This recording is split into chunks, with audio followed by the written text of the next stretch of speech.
ಮುಂಚೆಯಿಂದ ನನ್ನ ತಲೆಯಲ್ಲಿ ಇದ್ದಿದ್ದು ನಾನು ಬಾಸ್ ಆಗಬೇಕು ಅಂತ. ಈ ವೇದಿಕೆ ಸೃಷ್ಟಿ ಮಾಡ್ಕೊಳ್ಳೋದು ಹೆಂಗೆ, ಈಗ ಯಾವುದೊಂದು ಸ್ಯಾಟಲೈಟ್ ಚಾನಲ್ ನಮಗೆ ಮಾಡುವಂಥ ಶಕ್ತಿ ಇಲ್ಲ, ಹಣ ಬಲನೂ ಇಲ್ಲ, ಯಾವ ಬಲನೂ ಕೂಡ ಇಲ್ಲ.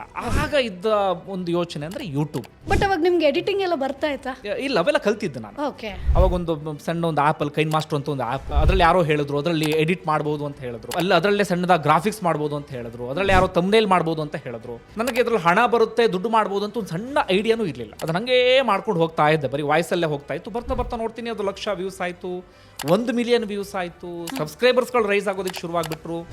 ನನಗಾಗ ಒಂದಷ್ಟು ಧೈರ್ಯ ಬರೋದಕ್ಕೆ ಶುರುವಾಯಿತು, ಇದರಲ್ಲಿ ಏನೋ ಮಾಡಬಹುದು ಅಂತ. ನನಗೆ ನ್ಯೂಸ್ ಚಾನಲ್ ಬೇಡ, ನನ್ನದೇ ಆದ ಒಂದು ಸಂಸ್ಥೆ ಕಟ್ಟಬೇಕು, ನನಗೆ ನಾನೇ ಬಾಸ್ ಆಗಬೇಕು, ನನ್ನ ಕುರ್ಚಿ ನಾನೇ ಹಾಕೊಳ್ಬೇಕು, ಇನ್ನು ಯಾರಿಗೂ ನಾನು ಕೇರ್ ಮಾಡಬಾರ್ದು ಅನ್ನೋದು ಆಗೊಂದು ತಲೆಯಲ್ಲಿ ಬಂದುಬಿಡ್ತು.